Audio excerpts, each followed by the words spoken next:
Uno, y estamos al aire. Muy buenas noches, muy buenas noches. Este es el primer episodio justamente de Turismo a lo Bien y como de costumbre tenemos grandes invitados que hemos tenido en otros segmentos, en otros programas, pero arrancamos con este episodio número uno con Wilson Hoyos. Quiero darle la bienvenida a Wilson Hoyos. Justamente voy a leer un poquito de su perfil. Wilson, agradecerte por tu presencia, haber aceptado, digamos que esta iniciativa, por haber aceptado. Eres ingeniero en administración de empresas hoteleras por la SEC, eres máster en gestión internacional de turismo en Hostelea, 10 años de experiencia en aviación comercial. Tienes y diversas ramas turísticas y hoteleras, eres académico, docente de la Universidad de UDET, eres miembro de IDITUR, autor del estudio Impactos Globales del Turismo en el Patrimonio, fundador de WPHN, consultora turística, consultor sobre la gestión de destinos y minimización de los impactos del turismo. Bienvenido, Wilson, muchas gracias por estar aquí. ¿Qué tal? Qué gusto. Pues bueno, siempre es lindo compartir espacios, como siempre decimos con algunos amigos, aunque sea reunirnos a tomar un café para conversar un poquito del tema turístico, compartir ideas. El turismo es tan amplio que en realidad nunca paran los temas de lo que se puede conversar, así que cuando me dijiste de la propuesta, pues chévere, es una buena manera de pasar sábado de cuarentena. El único problema que se cruza es con las actividades religiosas a veces, pero bueno, siempre hay que aprovechar estos espacios, ¿ah? Correcto, correcto. Reiterarte el agradecimiento, Wilson. Las personas que se van uniendo, justamente pedirles de que sus saludos, sus comentarios nos dejen ahí en el Facebook Live. También decirles de que esto se va a estar colgando en otras redes sociales como el canal de YouTube, que ya les vamos a ir un poquito contando. Quisiera iniciar por algo. ¿Cuál es el motivo, la razón, Wilson, justamente de que hayas escogido dedicarte al turismo? Empecemos por ahí. Um, en realidad son muchas, pero más allá de conflictos familiares, creo que yo era una de las personas más conscientes o que tenía más metido el tema de los mitos del turismo detrás. O sea, yo estaba en la premitología, en considerar que había una industria muy idílica. De hecho, en mi blog lo toco en algunos comentarios y en alguna parte del estudio también lo toco. Hay esta idea había esta idea de que el turismo era esa industria genial donde podías ayudar a todo el mundo, donde a través del fomento productivo, económico, generando cero impactos, todo iba a ser positivo. Así que qué buena idea para haber terminado el colegio, sentir que tienes una tarea social por hacer y pues se presentaba una bonita oportunidad de estudiar cuando estás con esos temas de que no quieres seguir el tema, los mismos lineamientos de tu familia. Entonces, creo que eso fue lo que más me empujó a estudiar turismo en este punto. Perfecto. Creo que eso es importante y que destaca a todos los que se han profesionalizado en el tema turístico, porque en realidad no ven como una profesión, sino es en realidad algo que eh, por el destino, en unos casos por el destino fue que llegó y es algo que les apasiona, o en otros casos, justamente como lo que tú nos cuentas, era ya predestinado para seguir turismo, sin duda. Quisiera preguntarte, Wilson, dentro del tema, tu carpeta es bastante interesante, la experiencia que has tenido es bastante interesante. Háblanos un poquito sobre este tema de la minimización del impacto del turismo. Es interesante, suena chévere, como quien dice. Suena bueno para el texto, ¿no? Bueno, básicamente, siguiendo con esta narrativa histórica, después de un tiempo estudiando el turismo, revisando algunos temas, trabajando ya en la industria porque genera dinero, de lleno, empezando a estudiar, pues te vas dando cuenta que muchos mitos son mitos y está bien que sean mitos. Es decir, cuando yo contaba este tema de los mitos a amigos que no están vinculados de manera directa con el turismo, era como que, bueno, pero estás en contra del turismo. Decía, no, en realidad tal vez es el punto más importante donde más me apasiona esto, más allá de la idea con la que durante muchos años enseñó el turismo, que era la de vender. Así que revisando un poquito más, yendo un poco más de la sostenibilidad turística, yendo un poquito más allá de eso, El turismo indudablemente genera impactos y los impactos pueden ser tanto negativos como positivos. El tema es que el concepto general de impacto en la gente es que sea negativo. Así que en el texto va a minimizar los impactos justamente para reducir las cuestiones negativas que tiene el turismo. Es que el turismo es tan transversal, eh, convergen muchísimas cosas. O sea, uno lo puede ver y por eso cuando uno estudia y empieza a revisar los distintos escritos turísticos, está muy claro el concepto de la OMT, pero por ejemplo, actualmente la misma OMT va en contra de su concepto cuando pone el tema de turismo virtual. Hay gente que está estudiando la epistemología, justamente el tema del turismo virtual, para que sea aceptado en la manera conceptual. Y te vas dando cuenta que hay tantas ramificaciones donde el turismo es, yo a mis estudiantes les suelo decir, es básicamente como preparar una receta de comida, una receta gastronómica o la fanesca ahora, que si le pones mucho de un grano se te puede dañar totalmente, si le pones muy poco también, sí, tienes que ser muy medido en cómo lo gestionas. Entonces, la idea de minimizar los impactos va sobre todo a eso, a tratar de asesorar a la gente, a todos los profesionales que vienen intencionados, igual que todos los que hacemos cada una de las profesiones, estamos, asesorarles en el sentido de que, ojo, si te desvías demasiado hacia tal lado, puedes terminar complicando tu destino y capaz corregirlo toma mucho más tiempo de lo que te tomaba promocionarlo y llegar a la meta turística que había antes. Correcto, correcto, Wilson. Me parece justamente interesante lo que has mencionado al inicio de tu intervención, de los mitos. Y pareciera de que justamente el turismo, alrededor del turismo existen muchos mitos. En sí el turismo todavía es algo que está en constante evolución, en construcción teórica, y eso el aterrizaje a la práctica le vuelve, digamos, algo que todavía está en estudio y que no podemos asegurarlo nada. Algo que me parece interesante es justamente yo había leído, tú te dedicas bastante al tema de blog, he leído algunos artículos tuyos, me parecen bastante interesantes, eh, porque más que todo, y debo ser sincero, más que todo el turismo a veces y el hecho de que tú seas docente me parece interesante de que logres en tus artículos justamente ponerlo fácil, como quien dice, o sea, entendible.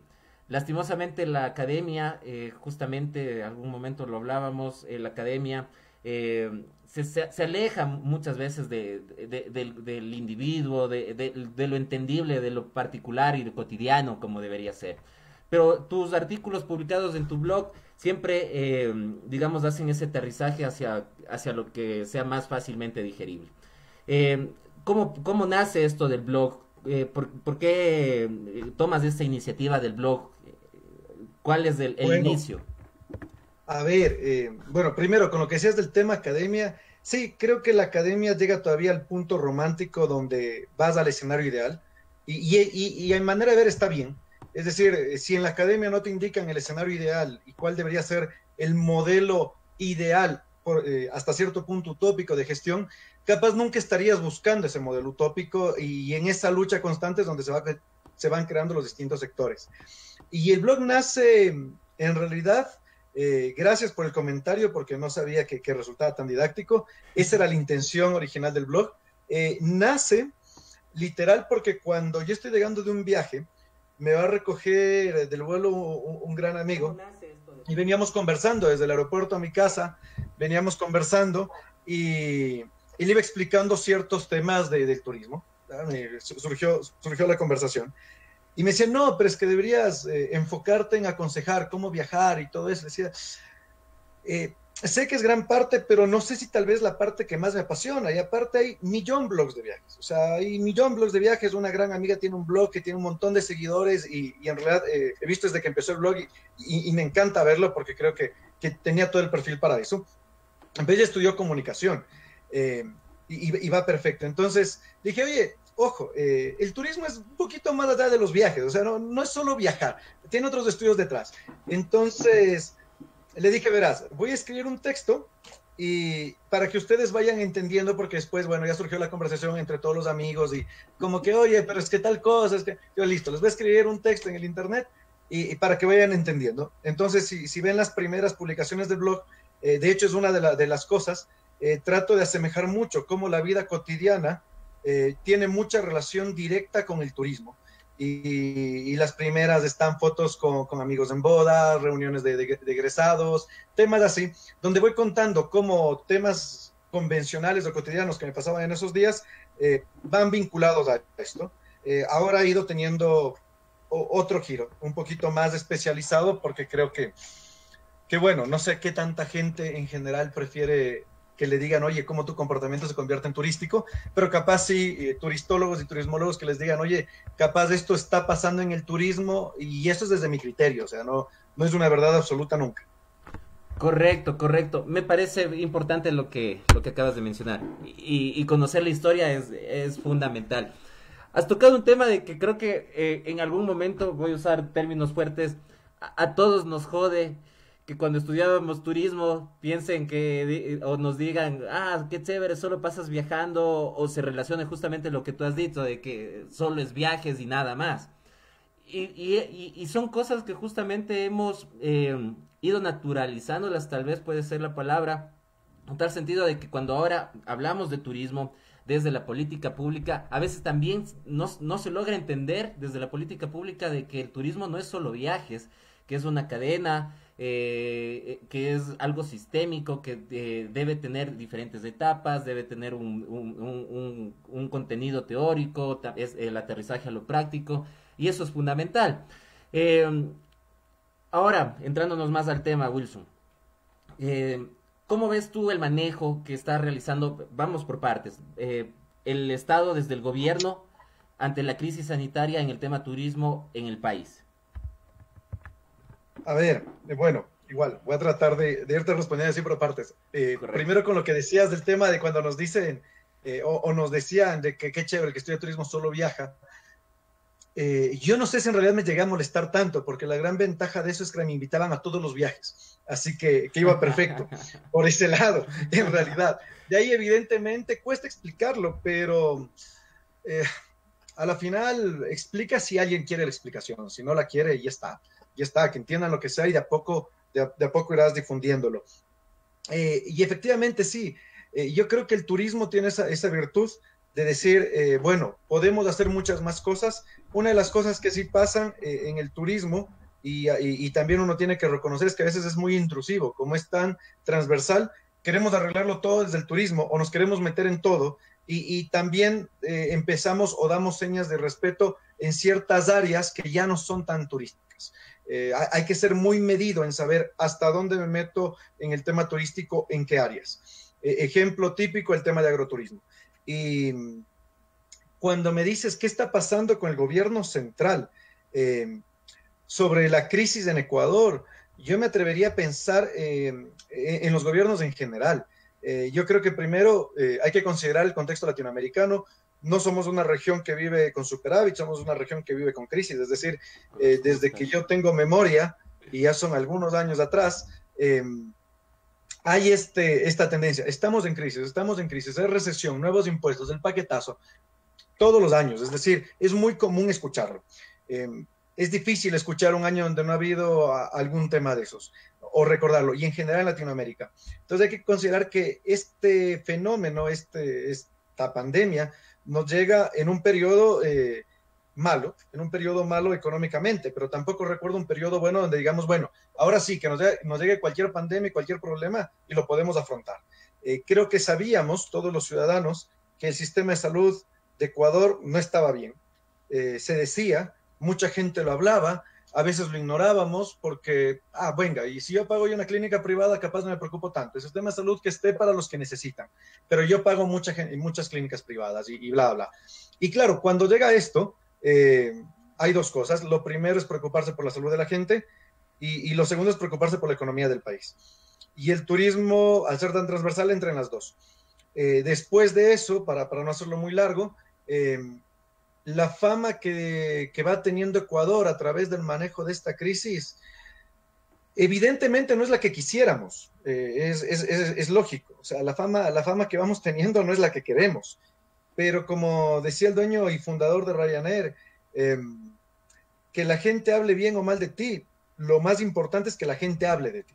Después Correcto. depende de ti cómo capitalizas eso de que la gente hable de ti.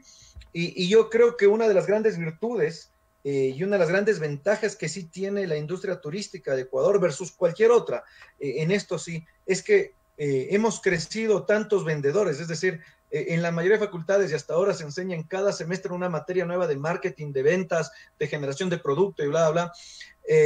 Y yo creo que va a salir mucho la inventiva de qué nuevos productos, qué nuevo logotipo, qué nueva señalización vamos a lograr o qué nuevo concepto vamos a lograr para que Ecuador se venda. Es decir, ahora está en la Organización Mundial de Turismo Natalia Bayona, porque fue la que hizo la campaña Colombia, riesgos que te quieras quedar, y cuando yo estaba en la universidad y se trataba de esa campaña, mucha gente debatía y decía, no, pero es que ellos han tenido la oportunidad de tener algo desastroso, entonces, ¿qué tan mal les iba a salir una campaña? Entonces había que probar. Bueno, capaz ahora nosotros estamos de ese lado y habrá que ver si tenemos la capacidad para lograr una campaña tan buena que llegue a ser tan memorable a tal punto que Colombia ha pasado por 3 o 4 campañas y siempre en los estudios y siempre en los casos de estudio se recuerda esta campaña. Es decir, creo que ahí tenemos herramientas para destacar. Correcto, correcto. Me parece interesante. Creo que justamente las crisis ponen a prueba nuestras habilidades y la inventiva de las personas y como tú lo has dicho, vamos a ver hasta qué punto estamos. Quisiera saludar a Ivonne Dutasaca que se conectó. Joana Albuja Orlando dice hola, felicitaciones por estos programas y por los invitados. Willy Raúl Betancourt se conectó. Andrés de Elías también está conectado. Alexander también. Ivonne Dutasaca dice buenas noches. Una propuesta en el barrio El Conde 4 habrá la posibilidad de revivir la historia. Por aquí pasa el camino por donde los incas caminaban. Yo siempre les escucho hablar de turismo y sería una forma didáctica de aprender. Vamos a tocar justamente ese tema también dentro de la entrevista. Carito Antaneda también se conectó y Carlos O. Muñoz también está conectado. Muchas gracias, tú que nos estás viendo. Comparte esta transmisión en vivo, eso nos ayuda bastante. Wilson, justamente has planteado a nivel estatal el tema de la crisis y el turismo. Ahora vamos al otro lado, la parte privada, la posición de las cámaras, de las industrias turísticas. Tienen mucho por hacer, le quedan debiendo, cómo lo han tomado. Tomando en cuenta, yo siempre parto de algo, tomando en cuenta de que hace 4 años Ecuador sufrió ya una catástrofe natural y que qué lecciones aprendimos de ahí desde las empresas para enfrentar otras crisis que se presenten en el futuro como en este momento. A ver, venga, desde la empresa privada yo creo que siempre la óptica va a ser distinta del Estado. Una cosa es la gestión pública y otra cosa es la gestión de empresa privada. Por el principio básico de generar lucro, ¿no? Es elemental y es lógico y no debe ser satanizado nunca. Yo creo que, a ver, fuera de la crisis que sufrimos en el 2016, y es hacer un recuento a mis estudiantes que hay que considerar que Ecuador ha pasado por una época política bastante convulsa, pasó por el tema de la crisis, por el tema del Cotopaxi, no sé si recuerdas. Después de eso tuvimos el tema del terremoto. En la industria turística hemos tenido el tema de campañas que siempre hay la queja de que la campaña no está lo suficiente, la campaña no es lo suficientemente buena y va a ser siempre la queja en cualquier lugar del mundo. Y yo creo que, a ver, los empresarios seguramente habrán aprendido las lecciones. El tema es cuánto tiempo te toma recuperar. Estadísticamente, realmente en las empresas de servicio, te toma 5 años recuperar la inversión para empezar a llegar a tu punto de equilibrio y empezar a crecer. Es la estadística tradicional, ¿verdad? Si esto pasó hace 5 años, 4 años, tenemos este tema que no se ha solidificado. Durante mucho tiempo, la industria privada ha mostrado que tiene necesidades en el área turística, que necesitan ciertas cosas, ciertos estímulos, etcétera, y te llega esto, va a ser natural que se quejen y que pidan más apoyo porque evidentemente no estaban bien parados y les llega esto. Ahora, yo lo comentaba en el blog que escribí la semana pasada y en el video que saqué hoy día, también hay que ser conscientes de que yo sí creo que a los empresarios les queda debiendo el tema de planificar ahora sí a futuro. Es decir, yo he escuchado, he tenido la suerte de participar en algunos webinars, creo que tienen un perfil muy interesante de cómo será la industria turística en el día después, si el día después llega. Creo que hay muchas expectativas en función de lo que se dice internacionalmente, pero creo que no se está analizando cuál va a ser la imagen. A ver, Ecuador, con la imagen que decíamos antes, no va a ser igual que Colombia, Perú, o Brasil, o China, o el que sea. Ecuador está sacando su propia imagen turística durante este coronavirus.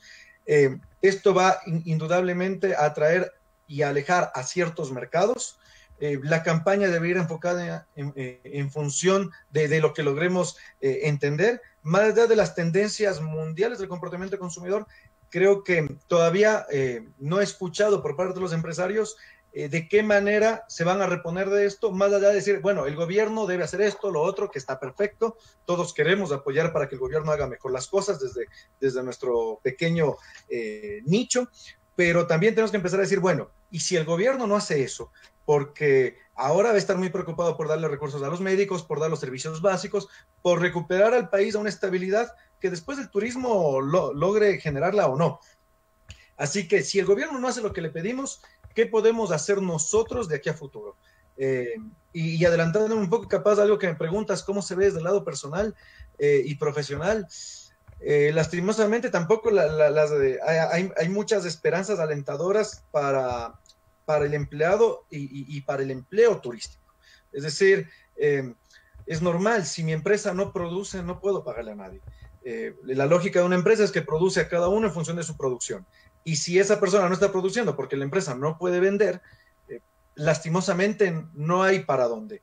No creo que sea un tema de que los empresarios terminan siendo buenos, malos, están en contra o algo, o que los empleados sean buenos, malos, entiendan o no entiendan. Se trata de un tema de que si tú tienes a tus vecinos y le ayudas a tu vecino porque te queda un excedente, perfecto, y le dices, vecino, oiga, yo le compro tal cosa. Cuando te quedas colgado, ya no le puedes ayudar. Y cuando dices, oye, ¿sabes qué? Me sobra plata, me invento en tu casa. Supongamos que tú contratabas a alguien para que te limpie la casa, porque tenías que salir a trabajar. Entonces producías tanto que el tiempo que hubieras gastado en limpiar la casa no te rendía. Entonces, como esa persona te rendía, tú le pagas un salario, ¿verdad? Pero como ahora estás en casa, ya no puedes producir afuera, evidentemente tú puedes limpiar la casa y ya no necesitas de esa persona. Y lastimosamente los típicos conflictos del mercado laboral, ¿no? De la economía tradicional 0.000, el tema de cuánto se produce y cuánto se gana. Correcto. Muy, muy importante lo que acabas de mencionar. Ahí creo que lo que no estoy viendo, no sé si me equivoco, tú me podrás corregir, Wilson, es de que justamente en las empresas no se está viendo, por ejemplo, diseños de planes de gestión de manejo de turismo. Y qué es lo que me deba a suponer esto, por ejemplo, ya salieron algunos artículos de China, cómo empieza a recuperarse el tema turístico, pero en un turismo masivo nuevamente. Seguramente habrá una sobrecarga de los destinos y no me quiero imaginar de que, por ejemplo, esta oportunidad era tal vez para repensar cómo está el tema de algunas playas que han sido sobrecargadas en el país y que debería ser la oportunidad para que eso no se repita. Generar productos de calidad, se me ocurre, por ejemplo, deudas históricas como el caso de las playas de Esmeraldas, donde ni siquiera existen servicios básicos de alcantarillado y que seguramente se va a repetir después de estos momentos de cuarentena. ¿Qué podemos hablar desde ese punto de vista, Wilson? A ver, yo creo que hay que tener claro que en realidad la lógica de la empresa es producir la mayor cantidad de dinero que se pueda. Es decir, si yo invierto un riesgo y un capital a un cierto riesgo, tengo que sacar una utilidad financiera y por ende la lógica va a ser vender todo lo que pueda. Es decir, si a mí me piden vender 10 millones, voy a tratar de vender 10 millones porque para eso creé la empresa. Yo generalmente no me creo mucho el cuento de la responsabilidad social porque simplemente si le conviene a la empresa va a estar bien. Y por otro lado, no creo que corresponda, siguiendo esta línea, para la empresa hacer el plan de gestión. La empresa va a invertir donde vea que tiene posibilidad de ganar, de obtener el mejor lucro posible. Y como digo, no hay que satanizarlo. A quienes les corresponde hacer la gestión es a las autoridades de gobierno. Es decir, el gobernante de cada municipio debe poner los parámetros en base a los cuales se va a desarrollar el turismo en su municipio. Debe establecer, ok, vamos a poner alcantarillado o agua potable. ¿Voy a pensar primero en los turistas o voy a pensar primero en los residentes permanentes? ¿Voy a pensar en turismo de segunda residencia? ¿Voy a pensar en turismo de ocio, de sol y playa, turismo wellness, en todas las variedades de turismo? Pero eso lo pone el destino. la empresa va a capitalizar en función de las facilidades que le dé el destino. Es decir, hay muchas zonas en Ecuador que no están explotadas turísticamente porque la empresa no ve que tiene los recursos. Entonces no va nomás. Y en esas zonas no hay masificación turística, no hay contaminación de agua, porque simplemente no se llena de gente o no sobrepasa la capacidad. Capaz de los mismos municipios, por ignorancia o por exceso de conocimiento, no lo han gestionado de esa manera y a la final logran que no se sature el espacio geográfico. Y en otros lados, donde claro, yo le explicaba en el webinar que tuvimos esta semana, el turismo pasó por una etapa durante la Guerra Fría, donde crecía todo lo que podía, pero la misma sociedad vivía con cierto temor, entonces no llegaba a ese punto de socialización masiva. Cuando se acaba la Guerra Fría y con el empuje adicional del Internet, empezamos una sociedad de socialización masiva, de que por redes sociales podemos socializar y que de hecho hasta ahora nos resulta bastante útil. Correcto. Y tenemos lo que tenemos, es decir, antes del fin de la Guerra Fría no había problemas de masificación turística u overturismo. Había otros problemas vinculados al turismo, o sea, no hay que negarlos. Pero esta masificación, este exceso, se da ahora y es porque también yo creo que a veces les pedimos a la empresa algo que no le corresponde. La empresa tiene que producir y en función de lo que produzca, generar empleo. Evidentemente la empresa tiene que generar eficiencia en costos, entonces no esperemos que la empresa pague salarios millonarios por trabajos en donde hay mucha demanda laboral o mucha oferta laboral, desde la perspectiva que lo queramos ver. Así que yo sí creo que a veces a la empresa hay que dejarla con sus límites, es decir, hasta dónde puedes dar, y al gobierno hasta dónde puedes dar. Y en eso, otra vez, el turismo tiene que ser muy medido, tiene que saber hasta dónde va. Correcto, correcto. Wilson, tú al comienzo justamente de este live, tú mencionabas de que el turismo es algo bastante transversal y por ese hecho pensamos, se tiende a pensar de que es la solución para todo. ¿Cómo medir esos alcances? ¿Hasta qué punto el turismo puede plantearse una alternativa? Por ejemplo, considero de que el turismo debería ser visto como una posibilidad de desarrollo social por encima de una actividad de generación económica. ¿Hasta dónde plantear esos límites de lo que puede ser el turismo? A ver, perdón, es una muletilla mía decir a ver tan seguido. Eh, Tranquilo. el, yo creo que el turismo es un fenómeno social. Creo que todo lo que genere economía, desarrollo social, esos conceptos de calidad de vida, etcétera, son maneras de introducirlo en la industria y es normal. Todas las personas terminamos vinculados a la industria de una u otra manera. Aunque no nos guste, es así, así ve el mundo, así que no podemos hacer mucho más, ¿verdad? Yo creo que sí hay que medir. Yo suelo terminar mis presentaciones, sobre todo del estudio de impactos de turismo, con algo muy sencillo. El turismo es el postre del menú. Es decir, uno debe entender que los destinos deben gestionarse por sí solos, no debe fomentarse el monocultivo turístico, y por eso te ponía el ejemplo antes del tema de turismo rural, que es un gran ejemplo, que de hecho ya muchos otros autores lo hablan, o sea, no es un concepto mío, no hay ningún concepto es propio, pero hay que entender que el turismo es ese valor añadido, es ese extra que va a redondear una mejor economía. Cuando yo veo, por ejemplo, en las cifras, me parece que hoy está revisando unos estudios del 2017, 2019, donde el turismo es el tercer sector económico en el mundo. Preocupa porque quiere decir que la gente está anclando sus esperanzas en los servicios que obtiene la otra gente de su tiempo de ocio. Es decir, el tiempo de ocio se gasta más que el tiempo de producción y simplemente si uno hace un análisis económico simple, la pirámide no va a aguantar. Es decir, cada población debe producir lo mejor que pueda y después del turismo puede llegar a capitalizar ese extra, no ser muy invasivo. Por ejemplo, la persona que está viendo que decía del turismo histórico, no tendríamos historia si antes los incas no hubieran caminado por ahí por un tema de desarrollo propio, sin pensar en algún día alguien visitará esto, o qué bonito, ojalá vengan las tribus que colonizamos para que después vengan y se distraigan. No, es parte de su día a día y después nosotros podemos capitalizar eso, pero tampoco la gente puede vivir esperanzada o le podemos vender falsas esperanzas de que el turismo le va a cambiar la vida, porque no es verdad. Hay millón casos alrededor del mundo donde se le ha vendido eso a la gente y no le cambia la vida, y después genera en el resto de poblaciones la falta de credibilidad a que el turismo sí les puede dar algo mejor. Es decir, tampoco hay que decir que el turismo no te ayuda, el turismo te va a dar algo mejor, pero hay que saberlo gestionar y hay que entender a las bases también. Yo creo que uno de los problemas que tiene el concepto de turismo sostenible per se es que procura gestionar a los territorios desde arriba, desde la autoridad, desde decirle, oye, tienes que hacer así y tienes que hacer asado, tienes que hacer A o tienes que hacer B, porque así vas a atraer turistas. Cuando la lógica sería dejarle, como diría alguien, dejarle ser, déjale ser. Y después tú llegas y mira qué decencia han podido sacar y de qué manera tú puedes hacer que lleguen visitantes de manera muy tranquila, que no interfieran en su vida cotidiana tan drásticamente para que cambie su estilo de vida, es decir, siempre va a haber una interferencia y que se nutra de eso, pero que si el día de mañana el turista no llega, no mueran de hambre, que es lo que vivimos ahora en muchas poblaciones de turismo segunda residencia en Ecuador, que si no, la gente no se puede mover, se mueren de hambre porque no tienen nada más que hacer. Correcto.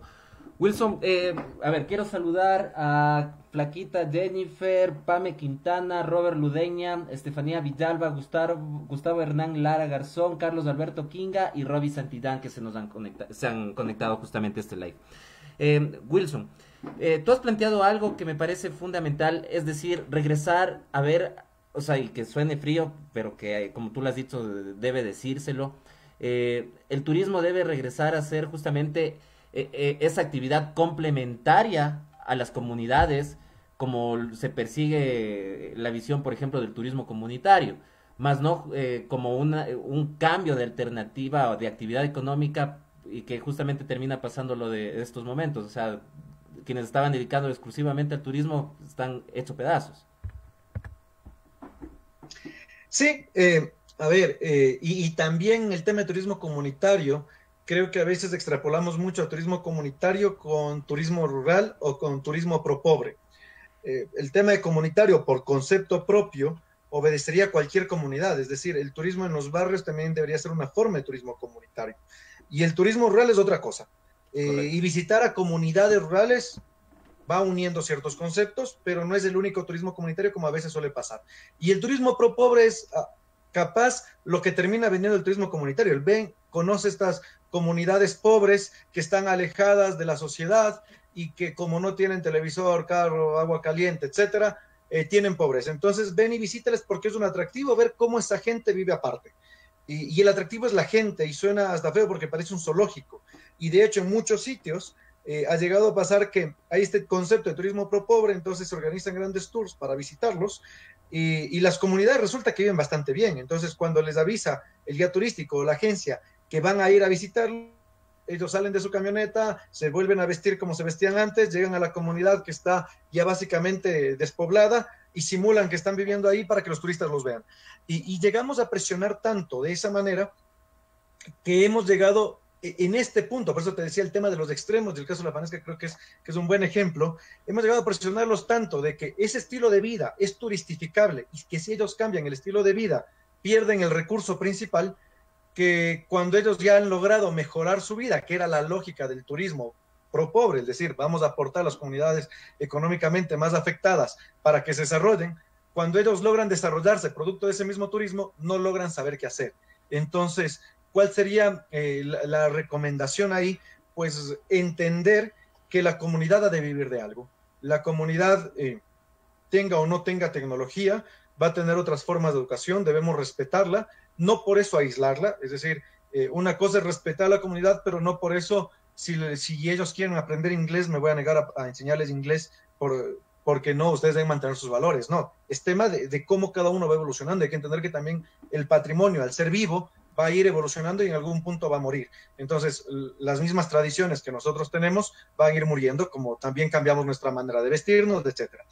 Y dejarles que sean lo que ellos consideren oportuno, si producen maíz, si producen temas agrícolas, temas con el ganado, si son comunidades enfocadas en el comercio, perfecto. Si se les quiere guiar por el tema agrícola, pues muy bien, el turismo les puede ayudar a que el tema agrícola sea turístico, pero ahí va otra vez el tema de hasta dónde el turismo puede ayudar, pero no puedo ir solo yo como turismólogo, sino que necesito alguien especializado en agricultura para que les asesore y que su producción agrícola sea lo que ellos quieren.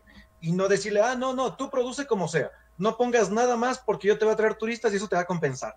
Porque le estoy diciendo, oye, no hagas nada, quédate quieto que yo te traigo turistas, con tal de que tú te quedes quieto te va a dar plata. Estoy fomentando que no produzcan nada involuntariamente. Correcto. Y sobreexigiendo, como lo has mencionado. Wilson, entonces podríamos ir como que planteando de que el turismo sí puede ser como un motivante de desarrollo, por ejemplo, en la parte del turismo comunitario urbano, por ejemplo, en sectores de vulnerables, usar el turismo como mecanismo para una regeneración urbana, por ejemplo, y no al contrario, sino justamente que sea el punto de partida para regenerar urbanamente algunos espacios. Eh, en realidad creo que es la inversa. Ya. Yo manejo siempre el concepto y en esta historia de cómo nació el blog, justamente le decía a este gran amigo que una buena ciudad para vivir es una ciudad turística, pero no una ciudad turística necesariamente es una buena ciudad para vivir. Es decir, el turismo si presiona la regeneración urbana, como hay algunos casos, sobre todo en Latinoamérica, lo que genera es esta museificación. Y cuando estamos museificando, disneyficando a las zonas, estamos otra vez afectando a la comunidad, en este caso urbana, para que sea un atractivo turístico. Es decir, si yo pinto las casas de ciertos colores, etcétera, estoy diciéndole pinta porque van a llegar turistas. Yo creo que desde el urbanismo podemos ver muchas otras ramas que van a ayudar a que la gente viva mejor y cuando la gente vive mejor, evidentemente es más atractivo. Yo les sé poner eso a mis estudiantes. ¿Cuáles son los mejores sitios para ir? ¿Qué les gusta, por ejemplo, de París? Sí, la Torre Eiffel, pero ¿qué más? Y entonces me empiezan a desglosar. No, es que caminar por ahí, tomarse un café, conocer a la gente tan cordial, comer algo como muestran las películas. Entonces, no es que les mata la Torre Eiffel, les mata el estilo de vida de la gente que vive en París. Entonces, no es que si yo lleno de turistas voy a lograr ese estilo de vida, porque no hay una marca, no hay un concepto detrás, sino simplemente voy a llenar de turistas como un parque temático. Y caso son todas estas ciudades réplicas que se han hecho en China, casos son los parques de diversiones que simulan ciertas zonas, se llenan de turistas, pero el atractivo son los juegos, el atractivo es, oye, me tomo la foto y se acabó, dejan de vivir. Y es algo que sí tienen mucho riesgo las zonas turistificadas en Latinoamérica, porque todavía no nos hemos dado cuenta que el turismo ha de aprovechar el buen estilo de vida de la gente hasta cierto punto, pero no tiene por qué imponerles un nuevo modelo de vida. Es decir, si por ejemplo en mi caso en el Valle de los Chillos, la gente llegaba por los balnearios, perfecto, la gente llegaba por los balnearios, pero eso no quiere decir que toda la gente que vive en el Valle de los Chillos iba a los balnearios. La gente que vive en el Valle de los Chillos hacía cosas muy distintas. Y en esto, entrando ya un poquito en el tema más académico, hay un autor que se llama Biagini, que él diferencia 4 escenarios o 4 tipos de residentes o de personas que confluyen en un mismo destino. Y es el residente permanente, que es el que vive ahí per se, sea o no del turismo. Hay aquella persona que llega solo por la etapa turística, sea que hay un concierto, sea que sea temporada de verano, o sea que logró trabajar en una empresa que está produciendo turísticamente ahí, pero llega solo por trabajo, para trabajar en el turismo y de ahí inmediatamente se va. Y en Quito pasa mucho eso, sobre todo en menos de 24 horas. Y por otro lado, en la gente que disfruta están los turistas propiamente dichos que pernoctan, pero la mayoría de gente, que es el último grupo, es la gente que no pernocta, que es la gente que solo llega, ve y se va. Y en realidad yo no creo que a ningún destino le convenga ese mayor grupo de gente que solo llega y se va, porque no te deja nada. Es decir, a mí me ha tocado algunos municipios donde me dicen, oiga, es que tal atractivo es nuestro, pero lo lucra tal ciudad porque de ahí vienen las agencias de viaje. Oiga, es que tal atractivo es lo otro, pero lucra tal otra ciudad porque de ahí vienen las agencias de viaje. Ya en Ecuador se ve eso en ciertas localidades. Y es, a ver, ven a valorizar lo tuyo, si quieres lucrar de eso, pues dale valor, pero en realidad se está yendo. Y si vemos a nivel mundial, es mucho más grande. Por ejemplo, el tema de Malasia, me parece, pero es un país del sureste asiático, perdón si estoy un poco equivocado, el ICAS, la tasa de flujo de salida es del 70%. ¿Por qué? Porque la agencia de viajes te vende en el país de origen, el boleto aéreo termina en otro lado y de todo lo que gastó el turista, el 70% no se queda en el país, se va a otro lado. Entonces, cuando le vendemos a la gente esa idea de decir, el turismo te va a aportar y a la final no te aporta eso, empezamos a generar esta inadversión hacia el turismo, en decir, oiga, al final el turismo no ha sido la panacea que me ofrecieron. Y es también porque estamos gestionando mal desde el inicio, es de decirle, oye, vamos a cambiar tu manera de vida para que seas turístico y te vamos a ayudar, porque como vas a ser turístico, vas a tener un mejor auge urbano. Es mejor decirle, oye, vamos a trabajar en tu urbanismo, vamos a lograr de que tú vivas mejor más allá de tu trabajo, de tu salario, etcétera. Que vivas seguro, que tengas buenos servicios de salud, que tengas educación, que tengas un nivel cultural, que si quieres ir al parque a tomarte un café o sacar el agua hirviendo con té y reunirte con los vecinos, te reúnas libremente, estés seguro. Y después de eso, los turistas llegan. Es decir, al turista le gusta ir donde se vive bien y donde se vive tranquilo. Son como las premisas fundamentales, la seguridad y el placer. Y el placer está muy asociado a la tranquilidad, al que nadie te estarle pidiendo. En cambio, cuando hacemos lo inverso, empezamos a generar, hay un término que se llaman pordioseros turísticos, en el sentido de toda la gente, y ahora está hay zonas de Ecuador donde hay este debate de los famosos jaladores, es decir, no, ven a mi local, ven a mi local, ven a este, ven a lo otro, porque le generamos del otro lado, otra vez, desde arriba, desde la parte, lo que te decía, el tema sostenible, en lugar de ir desde abajo, desde lo que la gente a la final quiere. Correcto, súper interesante lo que acabas de mencionar. Aprovecho la oportunidad para saludar a Milena Almeida y a Alexander Pato Ruiz que se han conectado.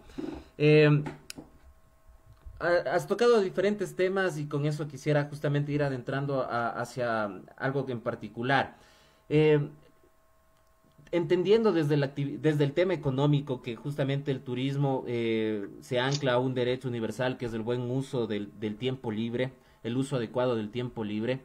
Eh, Algunas iniciativas latinoamericanas, como en Chile existió el tema del turismo social con las vidas vacacionales, eh, ¿es replicable aquí en el Ecuador? Porque hay algo que es bastante cuestionado, de que en realidad nosotros como ecuatorianos difícilmente vamos a tener un empoderamiento de lo que tenemos porque no lo conocemos. El guayaco le resulta más fácil, como lo mencionaban, irse a Miami que irse al Cuyabeno, por ejemplo. Eh, ¿Qué podemos hacer? ¿Es viable un turismo social dentro del país? Uh, a ver, yo creo primero, en este mundo donde existe el mercado, no sé qué tan libre o no, la gente, una de las virtudes del mercado es poder escoger. Y uno compite como hay las primeras clases de marketing, ¿no? Contra la competencia directa y contra la indirecta, con los productos sustitutos. Y capaz para el guayaco, por poner el ejemplo, es más atractivo ir a visitar Miami porque lo considera más único, lo considera más difícil, es un reto. Ojo que en turismo la gente no va a lo que es más fácil, la gente va a lo que es más difícil, a lo que es más idílico. Entonces, capaz por ahí va la lógica de ir a Miami en lugar de ir a donde puedo ir en cualquier momento con carro. Me explico, en cualquier feriado llego, en cualquier momento llego porque aparte es barato. Entonces, mejor voy a donde es caro, donde es un sueño, donde tengo que ahorrar porque eso va a demostrar también que he logrado hacer algo más, porque todos estos bienes suntuarios reflejan también un estatus social, es decir, oye, logré hacer esto. No es, oye, lo logré porque toca. No, es un objetivo grande. Eso por el un lado. Y por el otro lado, por el tema del empoderamiento nacional, me pasa mucho cada vez que viajo, que en todos los países pasa lo mismo. O sea, yo me acuerdo cuando yo estudiaba, decían, no, es que en México la gente adora, es que en Colombia la gente adora, es que en España la gente adora, en cualquier país toda la gente adora y es mentira.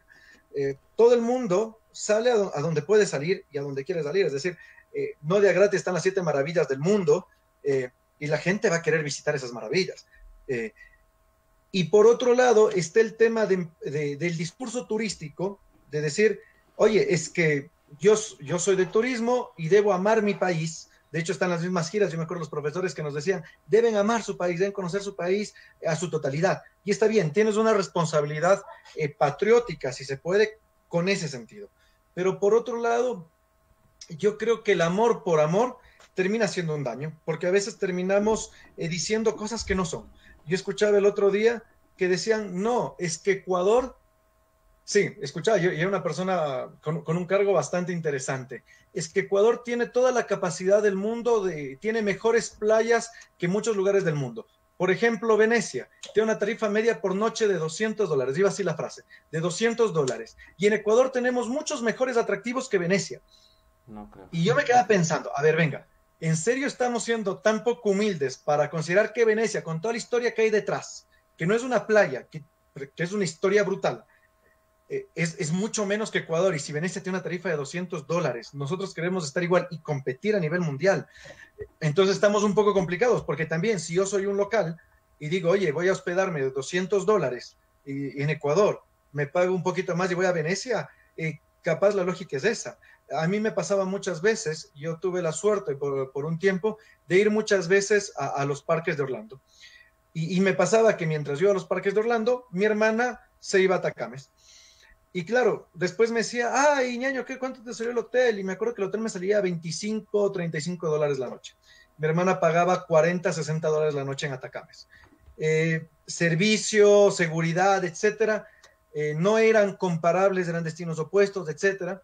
Pero es una manera de decir, bueno, si yo amo por amar a mi país y le pido a la gente que viaje en mi país por viajar, le estoy haciendo un daño a mi país porque no le estoy obligando a ser competitivo. Es decir, sí debemos lograr ese empoderamiento, pero por lograr primero autorreconocernos, es decir, a mí me pasa mucho, Ingapirca, dicen es que es brutal, es hermoso. Bueno, pero si yo soy un turista, supongamos que no soy ecuatoriano y tengo la opción de conocer Machu Picchu o Ingapirca, indudablemente me voy a ir a Machu Picchu. Es como pedirle también a la gente, oye, conoce la Isla del Amor versus Galápagos, con todo lo hermoso e impactante que puede ser la Isla del Amor, no va a competir con Galápagos. Hay que ser sinceros en eso y en función de eso también dirigir la oferta en función de lo que nuestro mercado puede querer. Por otro lado, también sí creo que ahora sí, esta crisis del coronavirus, las tendencias mundiales indican y la lógica te indica que cuando hay una crisis económica, cuando hay este temor a salir, la gente va a salir primero a los sitios de cercanía. Y en estos sitios de cercanía, pues la gente va a empezar a conocer el Ecuador de a poco. Tampoco va a ser un tema masificado porque el ecuatoriano no tiene esa tendencia de viaje. Correcto. Eh, ¿Consideras entonces, Wilson, que tal vez hemos romantizado justamente al turismo en el país desde desde ese sentido idealista de que lo nuestro es mejor? Lo hemos romantizado tal vez? Sí, sí, sí, o sea, yo creo que es como el ejemplo, ¿no? Supón que tú estás en casa. Si alguien habla mal de tus hermanos, afuera en la calle, los defiendes. Pero en casa dices, oye, tienes esto bien y esto mal. Y se corrigen entre ustedes. Yo creo que es lo que nos falta a los ecuatorianos. Por fuera, a veces no nos defendemos tanto, a veces dejamos que digan cualquier cosa de Ecuador, a veces ni siquiera valorizamos mucho lo que tenemos. Y por dentro, en cambio, estamos haciendo la inversa. Estamos diciendo es que somos lo mejor del mundo y no nos corregimos lo nuestro, porque a veces en Ecuador también está mal visto el que alguien te diga, oye, lo hiciste mal, porque no lo tomamos como un consejo, como un, oye, puedes mejorar, sino, oye, lo hiciste mal y eres un desastre. Tenemos idealizado que tenemos que ser, a mí justo hoy día me tocó salir caminando fuera de mi casa a ver unos temas en farmacia y veía mucha gente en carros salir incluso con sus familias. Decía, es que en verdad el ecuatoriano tiene esa concepción de decir, bueno, yo soy Rambo, yo voy en contra del virus, en contra de las leyes, salgo y regreso airoso, ¿verdad? Yo tengo que ser el mejor. Y cuando alguien te dice, oye, ¿la fregaste? Está primero el sentido de vergüenza antes que el sentido de decir, oye, en verdad, tengo que mejorar. Y como a la interna tenemos esa sensación, hemos romantizado en el sentido de decir, en Ecuador siempre decimos, lo que tenemos es lo mejor. Muchas veces, y seguramente a ti también te ha llegado el típico caso de algún familiar, amigo, etcétera, que es que tienen una propiedad, no sé en qué parte, que se ven las montañas y eso a los gringos les mata porque son los mejores paisajes del mundo. Y bueno, si ya vas entendiendo un poco más, dices, es lindo, sí, es nuestro país, lo queremos, pero Hay no muchísimo. sé si sea turistificable. Y a mí me pasa eso, yo creo que los consultores turísticos somos los primeros que podemos decirle a la gente, oye, de esto se puede sacar provecho turístico y de esto no. Es como el médico, oye, te puedes sanar o mejor te damos el tratamiento para que aguantes de a poquito y vayas preparando los últimos días, lastimosamente es así. Correcto. Creo que el turismo debe ser bastante técnico y objetivo en los criterios. Joana Albuja Orlando nos dice capacitación a las comunidades y seguimiento hasta que logren despegar con un producto turístico. Con ese aporte que nos hace Joana, yo te quiero preguntar algo, Wilson. Eh, yo veo también un efecto que sucede en nuestro país, no sé si en otras partes del mundo, pero estamos viendo el turismo muchas veces solamente desde la perspectiva del guía. Y desde ahí estamos, por ejemplo, las comunidades las enfocamos para que puedan generar guías locales. Y no logramos, por ejemplo, desde el Ministerio de Turismo se me ocurre, o desde las coordinaciones de los GATS y todo eso referentes a turismo, no logramos tener una visión más amplia de que el turismo no solamente es del guía, el turismo necesita un planificador, el turismo necesita un buen administrador, el turismo necesita muchas cosas más adicionales en la cadena de valor que solamente los guías. ¿Por qué hay ese fenómeno en el país? Eh, ya. Eh, Primero, respondiendo a Joana, que es en realidad una profesional excelente en el tema turístico, sí, la capacitación ayuda un mundo a las comunidades porque sobre todo les empodera en que ellos puedan decidir. Mientras más conozcas tú de algo, más puedes decidir si te involucras en eso o no. Y cuando las comunidades se dan cuenta de que están capacitadas y de que pueden generar un producto ellos solos, es hasta más sencillo decirles, oye, no pierdas tu esencia y también genera productos turísticos. O sea, va muy alineado esto. Y por lo otro, yo creo que todo es un proceso. Yo creo que hace unos años sí pensábamos en turismo solo en los guías. De hecho, las carreras de turismo era 3 años, 4 y termina siendo guía. Creo que de a poco se han ido haciendo ciertas cosas. Por ejemplo, ya se ha descentralizado el tema turístico hasta tal punto de que los GATS tienen su autonomía turística. Eh, Se exige e incluso se dan ciertas recompensas si los GATS tienen direcciones turísticas, por ejemplo, el actual préstamo del Ministerio de Turismo con el BEDE, puntúas mucho más o tienes un requisito fundamental que es tener una dirección turística. Creo que se van haciendo cosas. Indudablemente no se puede cambiar todo directo. Yo siempre pongo el ejemplo del gimnasio. Es como si uno ha pasado 10, 20 años engordando, ¿verdad? Y va al gimnasio y en 3 meses, 4 meses quiere estar como un físico-culturista o como una modelo, como un modelo, no llegas. Es decir, con el mismo proceso que la fuiste fregando, te toca ir corrigiendo. Hay que ser pacientes también en eso. Yo creo que va generándose. Creo que ayuda mucho el tema educativo. Cada día más veo que hay más gestores de destino.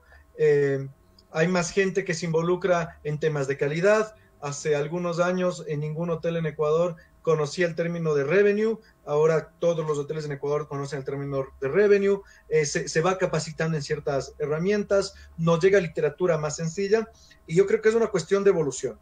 Si algo falta hacer desde las entidades gubernamentales, seguro falta, es decir, siempre falta hacer algo, pero creo que también es en función como dirían, en función de cómo el mercado va evolucionando y en este caso el mercado turístico, los mismos GATS y los profesionales, cómo vamos evolucionando. Es decir, entendiendo primero, me pasó un debate, me parece que incluso con un centro de formación política que debe ser muy, muy cercano a ti, que sacaban un tema de que cómo fomentar la industria sin chimeneas en un cantón.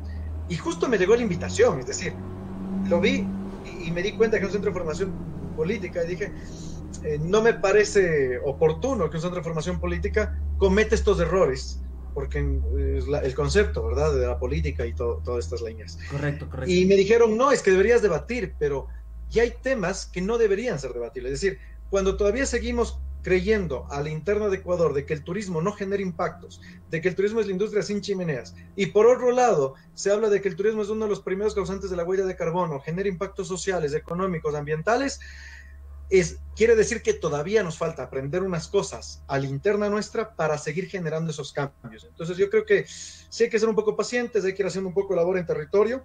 Los GATS, las autoridades zonales, el mismo ministerio tiene unos planes de capacitación, se van haciendo cosas de a poco, los consultores vamos igual tratando de asesorar, tratando de que los mismos gestores de destino, los que están en las direcciones de turismo, no se sientan amenazados por los consultores, sino que vean una ayuda, pero hay que darle tiempo, porque también forzar las cosas genera rupturas muy grandes. Y no es lo que se espera. Uno espera que el turismo crezca homogéneamente, sin rupturas, y es lo mismo que la masificación. No esperamos llegar a 10 millones de turistas si no estamos listos para recibirlos. Si capaz de Ecuador como país los puede recibir, pero actualmente quienes recibirían 10 millones de turistas serían Quito, Guayaquil y Galápagos. Yo no imagino Galápagos con 10 millones de turistas al año. Sería insostenible el modelo económico. Como diría Grenier, la conservación contra la natura. Entonces, hay que ir paulatinos. Correcto. Justamente ahí que has mencionado los 10 millones, Pregunta rápida antes de hacerte algunas consultas que nos pone la audiencia. Eh, ¿Cantidad de visitantes o mejorar la calidad del gasto del visitante? Es chistoso, siempre les pongo esa pregunta a mis estudiantes. Eh, en lo general, yo siempre creo que debemos mejorar la calidad del gasto. Hay que entender primero que ese gasto se quede en el país, es decir, el primer enfoque debería ser reducir ese leakage, ese flujo de salida, esa tasa de retorno, para que las cifras de gasto se reflejen primero a la interna. Creo que es el primer gran reto que tenemos, porque mucho dinero se queda por fuera. Aunque el turista diga, sí, gasté 3,000, pero resulta que trajo 200 en efectivo y eso fue lo que gastó y lo que le quedó al hotel tiene que pagar las franquicias, etcétera. Después de eso, yo creo que sí, tenemos que mejorar el gasto en el sentido de que debemos generar que el turista se sienta más a gusto en nuestro entorno. Hay algunos estudios que reflejan que el gasto del turista es un reflejo de la conformidad que tiene el turista con el entorno. Es decir, cuando tú vas a un lado y no te sientes seguro, no gastas. Dices, no, gasto donde estoy seguro, donde siento que no me van a estafar, donde siento que compro un producto de calidad, etcétera. Indudablemente, yo creo que el crecimiento, a mí es una de las cosas que no me asusta. Es decir, no me asusta que podamos crecer, yo creo que vamos a crecer muchísimo, es una cuestión de tiempo, el turismo va creciendo exponencialmente, en algún momento va a salir algún loco y va a decir, los destinos mejor mantenidos del mundo o con menos turistas del mundo, y va a aparecer Ecuador y de repente se va a masificar de turistas. Y esta evolución de a poco en generar un mejor gasto nos va a ayudar a ir creciendo en turistas, pero sobre todo ir creciendo en la derrama. La derrama económica, también hay que ser sinceros, que si uno enfoca solo por mejor gasto de turista, genera que se centralice el gasto. Es decir, si yo tengo turistas que gastan solo cuentas de 500 a $1,000, eso quiere decir que evidentemente no le va a comprar a la señora de la tienda, de afuera del hotel, del kiosco, a los de los chochos, no. Ver al restaurante más caro y ese dinero va a ir derramándose de a poco en el empleo. Pero si queremos que esas microempresas que están muy ligadas al turismo también surjan, no podemos desestimar que nos va a llegar volumen. Entonces hay que ir midiendo un poco. A mí me gustaba el concepto del 1 por 1, me parecía real porque Ecuador no está preparado todavía para el 1 por 1, me parecía demasiado ambicioso, pero como concepto me parecía interesante de estudiarlo, de hecho tiene una base interesante, pero no creo que sea el momento ideal. Creo que Ecuador no está en el punto de plantearse metas ni de mejor gasto ni de más turistas, sino que creo que la primera meta sería primero evitar la salida, la tasa de retorno, y como segunda meta generar una solidez y que en el país se entienda qué es turismo, porque es otra cosa que no se entiende. ¿Eh? Cuando alguien dice qué es turismo, es que quién critica el turismo, es que quién habla bien del turismo, es que no hay un concepto claro, y cuando eso no hay, yo hago muchas relaciones con el fútbol, es como que el equipo de fútbol sabe que tiene que patear la pelota y hacer gol, pero no tiene idea de cómo va a jugar ni con quién juega al lado. Entonces, ahí nos falta un poquito más. Es algo en construcción, ¿no? Eh, Nelcar, sí. Jean Paul se acaba de conectar. Catherine Nandi. Nelcar Camacho dice excelente, felicitaciones. Joana vuelve a comentar, dice, por eso hay que realizar una campaña para que el ecuatoriano se enamore de su país y conozca. De seguro se sorprenderá de lo que tenemos. Alexis León se conectó y Bondu Tasaka nos dice, para que exista turismo debe haber siempre un patrocinador. Wilson, ¿es necesario que exista un gran patrocinador para un proyecto turístico? O ese patrocinador, y quiero replantearte la pregunta, o sí podría funcionar de que ese patrocinador sea justamente un modelo asociativo, la comunidad en sí. Creo que va por dos puntos. Si uno lo piensa el turismo como industria, indudablemente necesitas un patrocinador, porque si no tienes quien te haga el contacto y la promoción por fuera, nunca vas a llegar al cliente. Es decir, uno de los principios de ventas es mostrar tu producto. Por otro lado, entendiendo el turismo desde lo social, desde un fenómeno social, no necesita un patrocinador. Es decir, si vamos otra vez al tema de que construimos desde el urbanismo, desde la base de la comunidad, tú no necesitas que venga una gran inversión para generar un producto turístico de calidad, pero sí necesitas en cambio lo otro, es decir, todo tiene un costo y beneficio. y todo va a tener, y todo significa un pago. Es decir, yo no gasto tanto en dinero, pero necesito gastar mucho recurso de tiempo, de socialización, de hablar con la gente de mi barrio, de hablar con la gente de mi comunidad, para estar alineados y vivir mejor. Es decir, si vivimos mejor, si tenemos menos inseguridad, si tenemos eso, evidentemente algún rato va a llegar alguien y nos va a promocionar.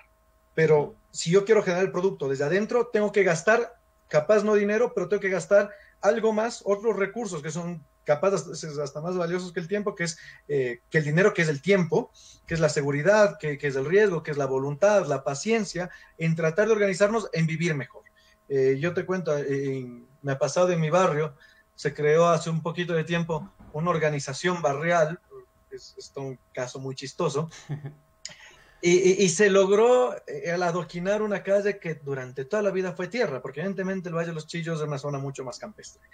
Y lo simpático fue que quienes están al frente hicieron que la avenida tiene capacidad para 4 carriles, una calle de barrio, tiene capacidad para 4 carriles.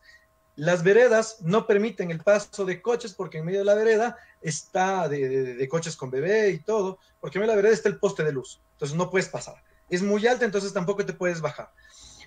Cuando ya en los momentos de urbanismo, la gente empieza a hablar de que hay que reducir el espacio para el vehículo, es una manera de desincentivar, hay que generar espacios para las ciclovías, generar veredas verdes, los pasos peatonales deben ser altos para que el peatón se le vea, etc. A mí me ha costado luchas tratar de hablar con la gente, lastimosamente creo que hasta ahora yo no logro esa lucha, porque la gente sigue creyendo que el desarrollo es, mientras la vía más ancha está, mientras más gris está, más desarrollo va. Entonces, claro, yo no puedo querer que mi sitio sea turístico si yo no tengo esa base. Entonces yo puedo conseguirme cualquier patrocinador, que el día de mañana no lo va a ver genial, porque va a decir, oye, aquí falta mucho y aparte hay muchos conflictos. Por otro lado, si en cambio esto lo hago muy bonito, como hay muchos barrios de Quito y sus periferias que son muy simpáticos, a mucha gente también le pasa que ve que hay gente que pasa con los carros despacio viendo el barrio porque qué bonito se ven los árboles, etcétera, y se empiezan a promocionar esas zonas de tal manera que el patrocinador fue su estilo de vida y no nada más. Ya para lucrar el turismo como industria ya necesitamos evidentemente una fuerza comercial. Perfecto. Creo que sí, ¿no? Tal vez es esa idealización que nos han hecho también de que el éxito es el crecimiento económico más que el desarrollo social. Entonces, lo que tú decías, una calle pavimentada de 4 carriles, lo percibimos como estos manes son el éxito. Pero si vemos una calle tal vez de un solo carril, con unas buenas veredas que privilegian justamente al peatón que ante el automóvil, entonces decimos tal vez no es tan cosmopolita esa ciudad. Y es lo que nos han idealizado, ¿no? Quiero saludar justamente a Dani Grijalva y a Jessiquita Rivadeneira que también se han conectado. Eh, Como para ir concluyendo, ha sido bastante importante lo que hemos tratado aquí, Wilson. Me parece interesante. Eh, Debo decir, eres de los pocos profesionales que les escucho justamente mencionar el tema de al turismo como actividad económica y al turismo como fenómeno social también. Y eso es importante tenerlo claro, porque si nos vamos al un extremo tenemos algunas consecuencias, o si vamos al otro extremo tenemos otras consecuencias. Como para finalizar este diálogo, Wilson, ¿qué nos podrías decir de lo que se nos viene después de esta crisis sanitaria para el turismo? ¿Y qué podríamos hacer? A ver, venga, yo creo que es muy difícil poder predecir qué se nos viene porque yo creo que es muy incierto. Cuando tengamos, yo creo que voy a empezar primero por qué podemos hacer y creo que a la final trataré de llegar a qué se nos viene. Yo creo que cuando tengamos una fecha en que el mundo perfile una salida de esta pandemia, podemos empezar a hacer las cuentas de cómo se va a comportar el mundo. Es decir, he leído muchos artículos sobre que lo que se nos viene es que el turista va a demandar espacios donde los controles de salubridad sean más precisos, sean mucho mejores. Y yo no sé si en realidad el turista, me atrevo a dudar, si el turista va a demandar o si se va a seguir demandando por precio, porque a la final la crisis económica que se viene es tan grande a nivel mundial que igual el precio va a ser un factor muy determinante. Y capaz van a ser sí los estados y las agencias de viajes y los grandes operadores los que demanden que sus turistas sí lleguen a los sitios mejor calificados. Entonces vamos a primero tener que entender hacia qué tipo de mercado y de qué manera llegan nuestros turistas acá. Es decir, si llega el turista porque compra de manera autónoma y se va a chequear en el hotel que considera, no sé si va a pesar tanto la decisión de los controles de salubridad, que sí como Estado tenemos que ponerlos, no por proteger al turista, sino por proteger primero a nuestra población local. Pero sí, claro, la mayoría de turistas nos llegan por medio de agencias de viajes, de intermediarios, etcétera, que nos van a certificar, van a ver los sellos de calidad, etcétera. Creo que va a ser un factor determinante. Esa es una de las dudas que dejo ahí. Casi seguro la mayoría dirá el tema de sanidad y si vamos por votación seguramente eso será lo que gana. Veamos qué pasa. O sea, en realidad no podemos tener un futuro. Después lo otro que tenemos que hacer es lo mismo que te decía que los empresarios. Y lo puse en el blog de video de esta semana, no lo he promocionado porque quería promocionarlo después de esta conversación. Gracias. Pero pasa muchas veces que estoy viendo, me han llegado algunos planes de recuperación turística de distintos lugares de Latinoamérica, sobre todo, donde primero, las personas que han aportado los planes son las personas más clásicas en el turismo de cada país. Y está bien que los más clásicos aporten, pero también los más clásicos tienen una responsabilidad de por qué el turismo en sus países está como está. Y muchas de las cosas que se están pidiendo cambiar en los planes son las cosas que se pedían antes, en esta era pre-COVID, antes de la cuarentena, antes de todo esto. Entonces, no se están pidiendo cosas que mejoren a los países en su capacidad competitiva por un mejor turismo, sino que se está pidiendo lo que faltaba antes. Es decir, primero corrigamos lo que faltaba antes porque ya después veremos el problema que hay.